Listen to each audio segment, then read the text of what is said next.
Ah, talaga? Nakasakay na si Lupin ng eroplano. Ashley, si Lupin na to.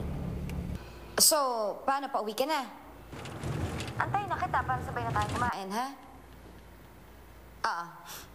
Sige, bye-bye. Nakasakay na po ng eroplano si Lupin. Antayin ko lang si Bridget para sabay na kami kumain.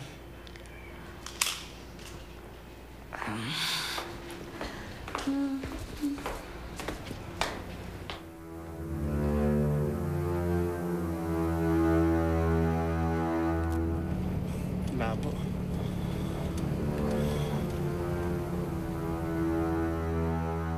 Sana naman, magtino ka ng bata ka. Opo, tita.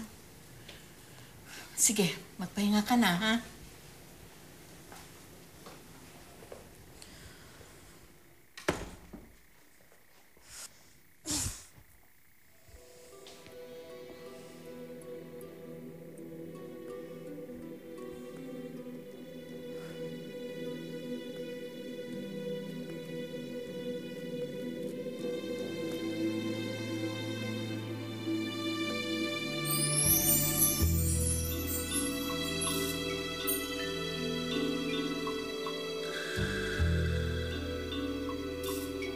Daddy.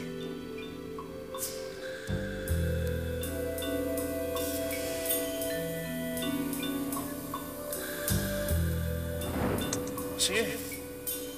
Mag-pause ka na. Nilakaw mo ang camera ko. Hindi ako papayag na hindi ko babawiin ang Polaroid camera ko sa'yo. May bisita po kayo. Sino? Sino pa di ang ever-loyal at ever-pretty mong best friend? Elaine! So ano, gimmick tayo? Tara?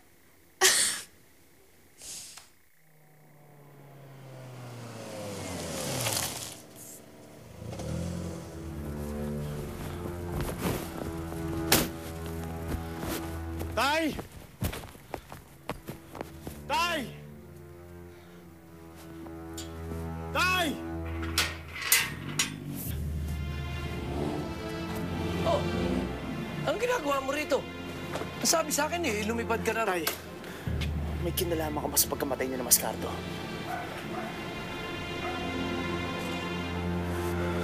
Sagutin niyo ako, Tay.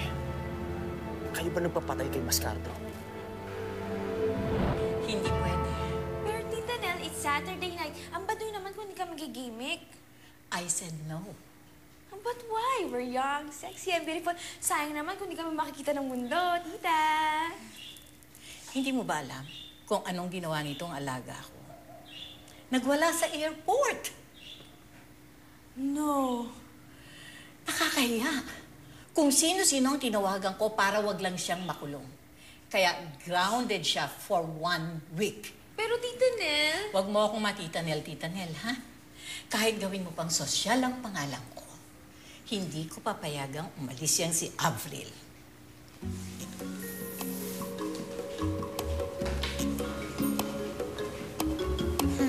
Ano bang ginawa mo sa airport? Ba't di mo kinikwento sa akin? Mamaya ko na ikukwento. Pag nasa bar na tayo. Well, hindi mangyayarin kasi desidido ng Tita Nel mo na buruhin kayo sa bahay niyo. Yun ang akala mo. I like your smile. Tara na. Oh! Ako ang nagpapatay kay Mascardo. Dahil galit na galit ako sa ginawa nila kay Angeli. Anak, ipinaghiganti lang kita. Pero bakit yung inagaw sa akin ng pagkakataon na ako mismo maghiganti sa kanya? Dahil ayokong madungisan pa ang mga kamay mo. Hindi ba tayo na ayaw mong pumatay? Pero tayo bang usapan to? Si Angela ang pinatay nila. Kaya gusto ko sa akin sila magbabayad. Lupin, hindi na mahalaga yon. Wala na sila. Nakaganti na tayo. Matatahimik ka na ngayon.